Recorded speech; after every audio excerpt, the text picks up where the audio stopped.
പ്രതിപക്ഷ നേതാവ് വി.ഡി. സതീശൻ പാർട്ടിയിലെ തന്റെ അവസരങ്ങൾ നിഷേധിക്കുന്നു എന്ന പരാതിയുമായി AICC അംഗം സിമി റോസ്ബൽ ജോൺ രംഗത്ത് വന്നു. ഒരു സ്വകാര്യ ചാനലിലാണ് സിമി പ്രതിപക്ഷ നേതാവിനെതിരെ രൂക്ഷമായി ആഞ്ഞടിച്ചത്. അവഗണന തുടർന്നാൽ ഇനിയും പല കാര്യങ്ങളും താൻ വെട്ടിത്തുറന്ന് പറയുമെന്ന ഒരു മുന്നറിയിപ്പും അവർ നൽകിയിട്ടുണ്ട്. KPCC പ്രസിഡന്റ് അടക്കം മറ്റ് നേതാക്കളുടെ പിന്തുണ ഉണ്ടായിട്ടും പാർട്ടി ഭാരവാഹിത്വത്തിലേക്ക് വരാൻ സതീശൻ അനുവദിക്കുന്നില്ല. പാർട്ടിയിലെ അവസരങ്ങൾ നിഷേധിക്കാൻ പ്രതിപക്ഷ നേതാവും കൂട്ടരും നിരന്തരം ശ്രമിക്കുന്നു. ഹൈബി ഈഡനും സമ്മതിക്കുന്നില്ല, പ്രതിപക്ഷ നേതാവും സമ്മതിക്കുന്നില്ല. പാർട്ടിയിൽ എനിക്ക് പ്രവർത്തിക്കണമെങ്കിൽ എൻ്റെ അത്ര പോലും പ്രവർത്തിച്ചിട്ടില്ലാത്ത വി.ഡി. സതീശൻ്റെ അനുവാദം വേണോ എന്നും 15-17 വർഷം മുമ്പ് അച്ഛൻ മരിച്ചപ്പോൾ രാഷ്ട്രീയത്തിൽ വന്ന ഹൈബി ഈഡൻ്റെ അനുവാദം വേണോ എന്നും അവർ ചോദിക്കുന്നു.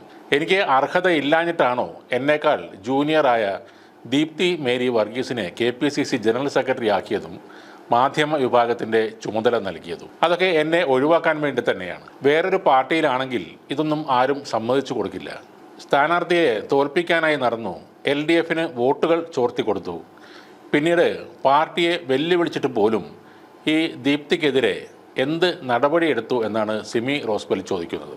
വീട്ടിലിരിക്കാൻ തന്നോട് സതീശൻ നേരിട്ട് പറഞ്ഞിട്ടുണ്ടെന്നും ഇപ്പോൾ തുറന്നു പറഞ്ഞതിൻ്റെ പേരിൽ അച്ചടക്ക നടപടി ഉണ്ടാവില്ലെന്നാണ് കരുതുന്നതെന്നും അവർ പറയുന്നു. എന്നാൽ ഇവരുടെ ആരോപണങ്ങളോട് പാർട്ടി കേന്ദ്രങ്ങളോ നേതാക്കളോ ഇതുവരെ പ്രതികരിച്ചിട്ടില്ല. കോൺഗ്രസിൽ പ്രതിപക്ഷ നേതാവ് വി.ഡി. സതീശന്റെ നേതൃത്വത്തിൽ ഒരു പവർ ഗ്രൂപ്പ് പ്രവർത്തിക്കുന്നുവെന്നും അവരുടെ ഗുഡ് ബുക്കിൽ ഇടം പിടിക്കാത്ത വനിതാ പ്രവർത്തകരെ പരിഹസിച്ച് മാറ്റി നിർത്തുകയാണെന്നുമാണ് AICC അംഗമായ സിമി പറയുന്നത്. കോൺഗ്രസിൽ അവസരങ്ങൾ ലഭിക്കാൻ സ്ത്രീകൾ ചിലരുടെ ചൂഷണത്തിന് നിന്നുകൊടുക്കേണ്ട സ്ഥിതിയാണെന്നും സ്വകാര്യ ചാനലിന് നൽകിയ അഭിമുഖത്തിൽ അവർ പറയുന്നുണ്ട്. ഈ പവർ ഗ്രൂപ്പിൽ ഉള്ളവരെ മാത്രം പ്രീതിപ്പെടുത്തുന്നവർക്ക് ആയി പരിഗണന നൽകുകയും അർഹതയുള്ളവർക്ക് അവസരം നിഷേധിക്കുകയുമാണ് ഇവർ ചെയ്യുന്നത്. നേതാക്കളിൽ നിന്ന് വനിതാ പ്രവർത്തകർക്ക് ദുരനുഭവം ഉണ്ടാകുന്നുണ്ട്. 3 പേർ തന്നോട് ഇക്കാര്യം നേരിട്ട് പറഞ്ഞിട്ടുണ്ട്. ജസ്റ്റിസ് ഹേമ കമ്മിറ്റി റിപ്പോർട്ടിനോട് പല കോൺഗ്രസ് നേതാക്കളും പ്രതികരിച്ചതിനാലാണ് ഇക്കാര്യങ്ങൾ താനിപ്പോൾ തുറന്നു പറയുന്നതെന്നും സിമി പറയുന്നു. വി.ഡി. സതീശനും ഹൈബി ഈഡൻ MP-യുമാണ് എറണാകുളത്ത് പവർ ഗ്രൂപ്പ് നിയന്ത്രിക്കുന്നത്.